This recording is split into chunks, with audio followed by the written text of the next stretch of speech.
예, 안녕하세요. 정말로 오래간만에 영상을 올려드리게 된 것 같습니다. 사실 그동안 제가 채권부에 좀 출연하느라 제 방송 영상을 이제 올리는 걸 좀 소홀히 했었는데, 최근에 뭐 채권부에서도 잘 안 불러주시고 해서 그리고 뭐 그것 때문은 꼭 아니고요.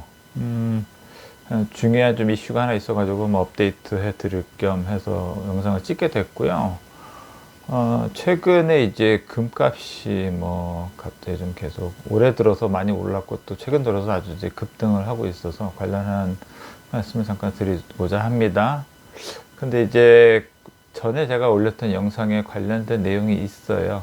일단 23년 1월 9일자로 제가 제목이 그러니까 뭐 전쟁과 원자재 저당, 그다음에 가로하고 부재로 이제 왜 금값이 오를까 라는 내용에서 좀 일부 언급을 좀 했었고, 그러니까 그거에 대한 좀 더 사전적인 그 내용이 이제 22년 9월 8일 추석 특집으로 뭐 월가의 이다나 졸탄 포자를 얘기할 때 그런 전체적인 지금의 현상에 대한 배경에 대한 말씀을 드린 게 바가 있습니다. 그래서 일단 뭐 오늘 얘기도 좀 듣고 좀 부가적으로 좀 궁금증을 해결하고 싶으신 분들은 거기 이제 영상하고 제가 첨부한 자료를 보시면 지금의 현상에 대해서 좀 이해가 좀 가실 수 있을 것 같아요.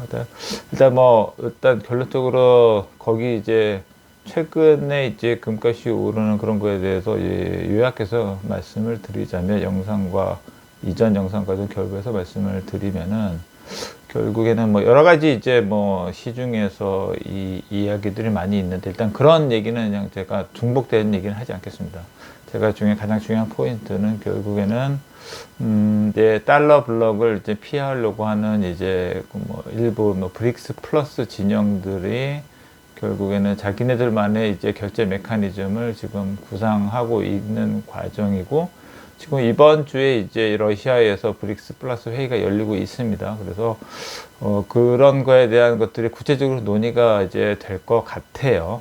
그리고 논의가 될 것 같고, 1차적으로 이제 거기에 그 통화 블록에 참여하는 국가들의 자국 통화를 써서 자기네들이 이제 무역 거래를 결제를 하자라는 게 이제 기본적으로 깔릴 거고요. 그러니까 달러를 통해서 그동안에 무역 결제 대금을 하는 게, 대금을 결제하는 그런 방식에서 벗어나서 자기네들만의 이제 그 통화를 통해서 그 하자. 그다음에 이제 그러면 여러 가지 시스템적으로 이제 뭐 이게 준비가 돼야겠죠. 뭐 그거는 부수적인 거고, 중요한 거는 원칙적으로 그들이 이제 모여서 자기들만의 이제 통화 블록을 꾸리고자 하는 이제 뭐 그런 겁니다. 근데 이제 문제는 뭐냐면은 결국에는 뭐 그들도 어떻게 보면은 뭐 자기 이해관계에 의해서 이제 뭉치게 된 사실은 그런 입장이다 보니까 서로가 서로를 이제 믿기가 힘들지 않겠습니까? 내가 뭐 예를 들면 중국이 뭐 이제 그 러시아에서 석유 사오고 브라질에서 콩 사온 다음에 그걸 위안화로 주고 하면, 위안화 받아간 사람 입장에서는 뭐 이거 나중에 뭐 위안화,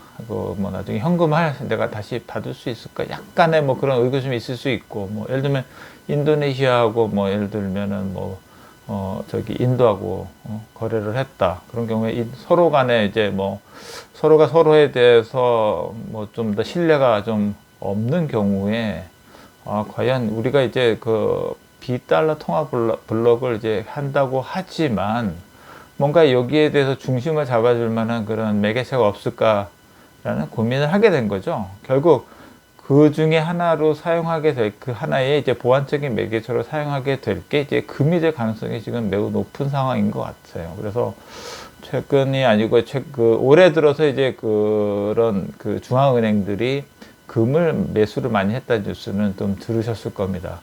그래서 그런 하나의 보완적인 그 매개체로서 일종의 이게 우리가 뭐 금본위제로 돌아가지는 못하겠죠. 그리고 하지만 어쨌든 우리가 각자의 그 지역 통화를 이제 교환에 대한 하나의 어떤 담보나 보증적인 그런 적인 의미로서 금이 활용될 수 있다라는 측면에서 지금 이제 금에 대한 이제 수요가 이제 좀 늘어나고, 그 다음에 어쨌든 결국에는 금의 가치가 올라간다는 것은 달러 헤게모니가 좀 약해진다는 그런 의미지 않겠습니까? 그래서 그런 추이로 가고, 이제 비달러 브릭스 블록이 어쨌든 달러의 사용을 줄이고 하게 되면은 결국에는 상대적인 그런 이제 이제 종이화폐가 아닌 정말로 실물, 옛날에 이제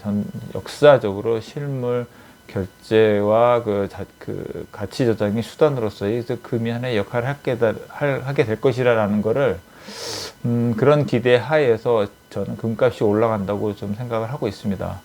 근데 사실 제가 23년 1월에 영상을 찍을 때만 해도 저 자신도 사실은 좀 긴가민가 좀 했었거든요. 과연 그렇다고 해서 금값이 과연 오르는 쪽으로 그렇게 방향을 잡을 수 있을까? 뭐 그거는 그렇고, 그렇게 한다고 해서 뭐 금값이 오를까? 그 당시만 해도 긴가민가 좀 했었어요. 그리고 이제 그랬는데 올해 들어서 저는 이제 올해 봄쯤인가 이제 가격이 이제 역사적인 최고치를 이제 경신하면서 이때 2년 전인가 몇 년 전에 2200달러였던 거를 이제 뚫고 순식간에 2300, 400달러가 간 적이 있습니다. 그때 저는 솔직히 좀 느낌이 좀 왔었습니다. 그래서 뭔가 이거는 그런 이제 졸탄 포자르가 얘기했었던 그런 것들이 현실화되는 과정이 있지 않나라는 좀 생각을 하게 됐고, 최근에 이제 다시 이제 금값이 이제 2,700불도 돌파하고 그러면서 요거는 진짜 뭔가가 있다. 결국에는 그런 것들이 방금 말씀드렸던 그런 것들이 작용하고 있구나라는 생각을 좀 여기 점점 강해지고 있습니다. 그래서 일단 뭐 혹시 최근에 그런 가격이 왜 오르냐에 대한 그런 궁금증이나 이제 그런 것들을 좀 참고가 되실 것 같아요. 오늘 말씀드린 거 하고 과거에 올려드린 영상을 한번 잘 음미해 보시기 바랍니다. 그래서 과연 이제 금값이, 근데 일단 뭐 제가 한두 번 더 다루지 않을까라는 생각을 하는데, 저는 뭐 최소한 금 가격의 어쨌든 장기적인 상승률 자체가 뭐 결국 뭐 예금이라든가 뭐 채권 금리 그 이상의 수익은 장기적으로 나지 않을까. 결국에는 우리가 돈이 많이 풀리면서 우리가 돈의 가치가 좀 떨어지고 있는 그런 부분들은 그 정도는 물가 상승률 이상만큼의 가치 보전의 수단은 금이 해주지 않을까라는 생각을 점점 시간이 갈수록 많이 하고 있습니다. 그리고 그래서 일부 이제 젊은 층에서는 이제 그걸로 이제 암호화폐, 비트코인이 이제 그런 역할을 해줄 거라고 믿고, 젊은이들은 비트코인에 이제 많이 이렇게 투자를 하는 걸 거고, 저 같은 노땅들은 이제 그냥 금에 좀 약간 관심을 갖고 가는 게 아닐까라는 생각을 하고 있습니다. 오늘은 여기까지 좀 하기로 하고요. 한 번에 다 하면 재미없으니까 한두 번 더 나눠서 더 추가적인 내용으로 다시 저 영상을 올리도록 하겠습니다. 오늘은 여기까지. 감사합니다.